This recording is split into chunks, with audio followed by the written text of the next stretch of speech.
Hello boys and girls, day 165. Another day, another workout. Feel great, feel pumped. Really looking forward to it. Really happy that even despite the knees being not in the best shape ever, I still found a way to work out daily. Brings you clarity of mind and makes me feel much better. Let's do the workout.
And we're finished for the day.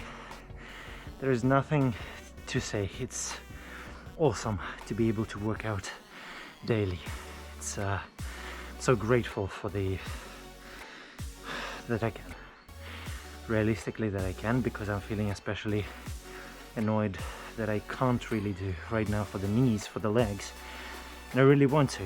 So instead of focusing on that, which I have been for the past couple of days, I want to focus on the gratefulness that I feel that I can do the push-ups. I'll also do separately pull-ups and the core. Yeah, feel great. Trained yesterday, train today, we'll train tomorrow. I'll see you then. Bye!